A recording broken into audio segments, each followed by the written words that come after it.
The founding teacher said, there may be many big and small mountains in this world, but only the mountains that are the tallest, deepest, and densest with the trees sustain the lives of numerous animals. Large and small streams flow everywhere, but only the deepest, widest sea sustains the lives of infinite numbers of fish. In the same way, many people might claim to guide the world, but only the person with the greatest merit and most wide-ranging loving kindness and compassion will be able to sustain the bodies and minds of numerous sentient beings, help them all to live in peace and happiness. This is my favorite passage in our Dharma book. I like the imagery of a big mountain that embraces numerous animals. This includes gentle bunnies and deer, as well as vicious bears and tigers and coyotes too. The big mountain sustains a variety of vegetation, not only beneficial plants, but also poisonous species. It is the same with the deepest, widest ocean. As the ocean deeper, wider, greater, it contains countless numbers of fish, animals, plants, minerals. The founding master said, there may be many big and small mountains in this world, but only the mountains that are the tallest, deepest, and densest with the trees sustain the lives of numerous animals. Large and small streams flow everywhere, but only the deepest and the widest sea sustains the lives of infinite numbers of fish. In the same way, many people want to be compassionate. Many people want to and develop the skill to guide the world, but only the person with the greatest merit and most wide-ranging loving kindness and compassion will be able to sustain the bodies and minds of numerous sentient beings and help them all to live in peace and happiness.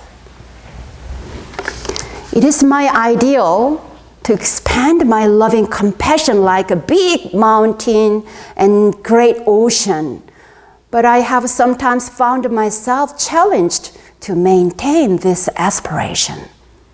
Have you? Have you ever experienced your vessel of loving compassion shaken or shattered? I have. When this happens, I first want to run away, far away from the challenge or the challenging person.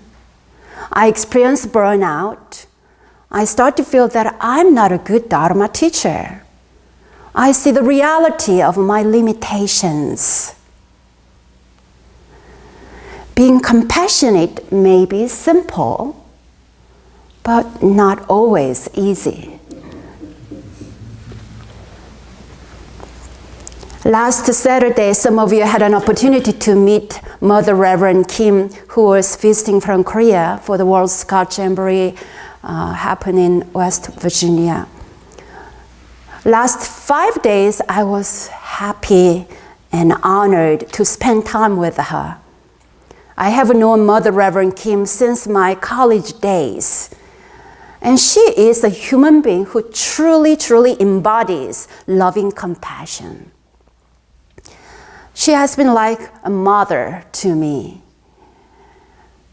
It is always surprising how she accommodates a variety of unstable or troubled people, even though they may cause some severe disturbance.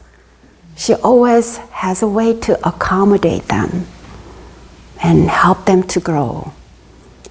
She's my model for loving compassion, but I sometimes wonder if I can be fully like her.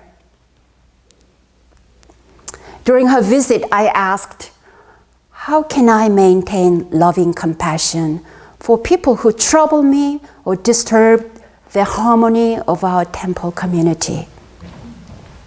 She said, parents have good-natured children, but may have a deeply troubled child among them. What would good parents do for the troubled child? No matter how disruptive and troublesome that child is, parents would not kick the child out, but instead still embrace him or her. Her comment makes sense, but it made my heart heavy when I reflected on a recent event in our temple. My philosophy is that if anyone wants to come to our temple, let them come. If anyone wants to leave, let them go. However, once in a while, we have a person who disturbs the peace here. The disturbances we can generally manage until it becomes a deterrence to other people's practice. What am I to do? My vow is to deliver all sentient beings, welcoming everyone. But recently, I had to ask someone to leave for the sake of the well-being and the harmony of the temple. Even after giving the matter much thought, I felt very sad about this choice. My heart felt heavy. I'm still concerned about this person's well-being. I send loving compassion prayers, hoping we all can benefit from this time out as an opportunity for reflection and growth. One day, when I was in deep loving compassion meditation, this insight suddenly came to me. In the deep vessel of loving compassion, there is no hatred, there is no love, there is no dualistic idea of loving and not loving. In the Sufi tradition, we are encouraged to welcome all visitors in this lifetime. Some of our visitors are angry, some are frustrated, some are confused. We are also advised to hold our seat, hold our meditation center in our true nature. The visitors all come to teach us something.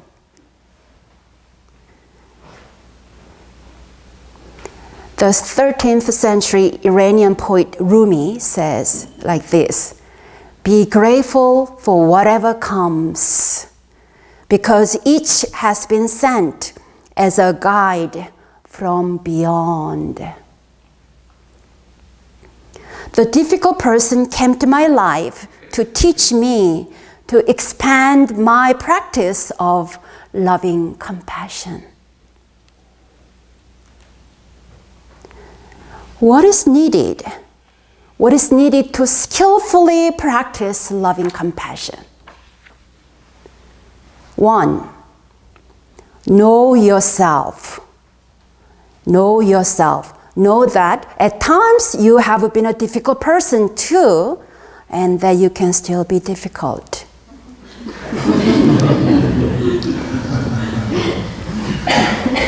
Know that you are a compassionate being, but know your limitations. Know when you need time out to recuperate.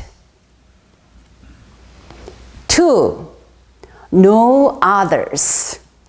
Try to understand others. Being empathetic is a natural human gift. Empathy is a beautiful quality we all have. With the compassion, feel the pain and troubles of others and try to understand and help, but don't be pulled into their pain.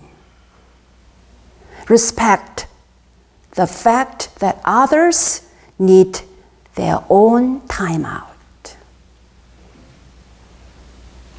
If you know and apply these 2 insights, you can be skillful with the loving compassion, just like Mother Reverend Kim.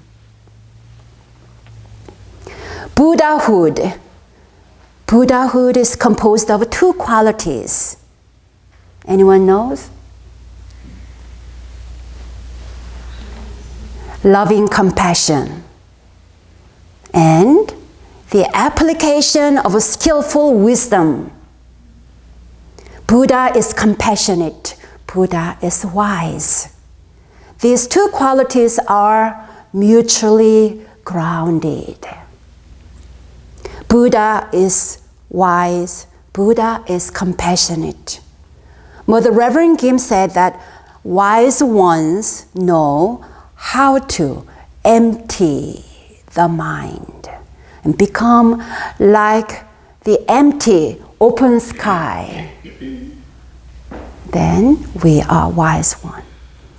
This is the Ilwansang mind. Ilwansang mind.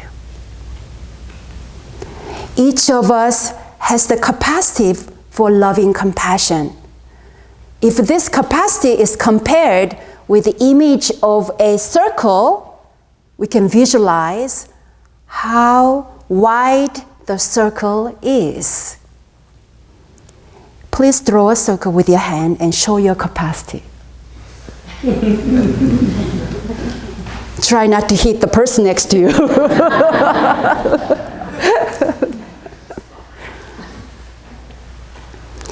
Albert Einstein said, "Our task must be to free ourselves by widening our circle of compassion to embrace all living creatures and the whole of nature." When your vessel of loving compassion is shattered, what to do? Nothing. Take a break. Let the universe take care of things. When I let go of the effort, I can rest in emptiness. There is no act of loving compassion, no one to receive or give loving compassion, no one who is working on loving compassion.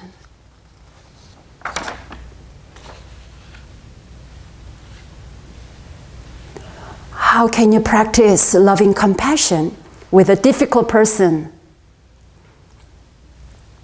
Difficult president, difficult spouse, difficult family member. Here is our goal. When there is anger, apply loving kindness to the one who is angry. This might be the other person or you. When there is frustration, apply loving kindness to the one who is frustrated. When there is confusion, apply loving kindness to the one who is confused. How do we do this? Put on a Band-Aid? What kind of a Band-Aid of loving kindness would you apply to yourself or someone else? Do you have any special brand of Band-Aid that you use for loving compassion? Well, why don't we form groups with 2 or 3, 4 people, share how you might apply loving kindness to a difficult situation. Share your thoughts and insight. What works? What doesn't? Why? Why? We'll have about 3 minutes, and after that you're welcome to report on this. 2, 3 people, turn around. Here is the final message from our teacher. The founding master said, "The great loving kindness and great compassion of the Buddha radiates more warmth and brightness than the sun. Thus, where this loving kindness and compassion reach, the ignorant minds of sentient beings melt away into the mind of wisdom. Their minds of cruelty melt away into the mind of loving kindness and compassion. The mind of greed melts away into the mind of generosity. And the mind of discrimination melts away into the all-encompassing mind. Therefore, the awesome power and radiant brightness of this loving kindness and compassion are incomparable, unsurpassed." When I dropped off Reverend Kim at the airport the other day, she said that she would pray for the one in our community who is struggling. Looking into my eyes with a warm, loving kindness, she said, "Delivering the one person who is most troubled generates greater merit than delivering 100 people who are not troubled."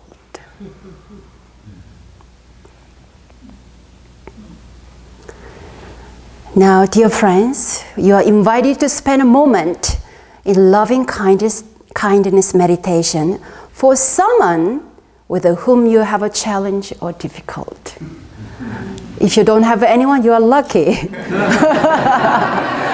But if you have one, please pick a person who can be irritating or troublesome to you.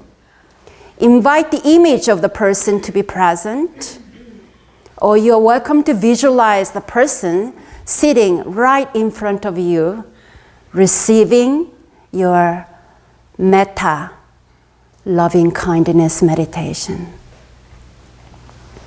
Breathe in,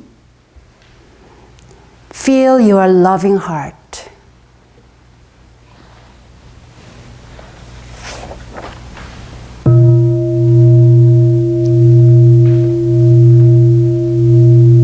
Breathe in again. Feel your compassionate heart.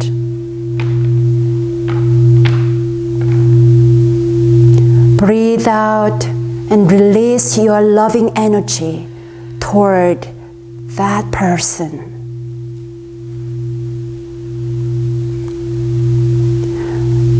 Please gently whisper or think about the name of the person you chose. If you can whisper the name 3 times.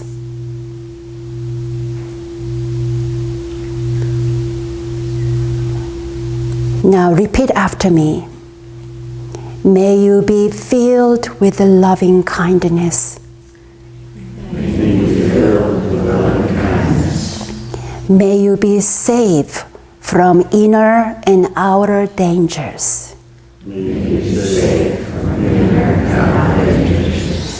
you be well in body and mind.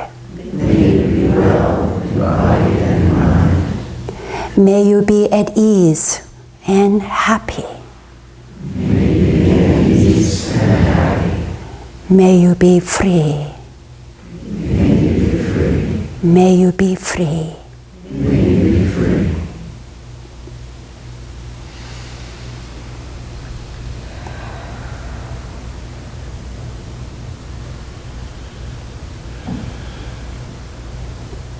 Finally, visualize one circle growing out of you as light. Visualize one circle growing and glowing out of you as light. Invite all sentient beings to your heart. May all beings be happy and be well. May all beings be happy and be well together. May all beings be happy and be well.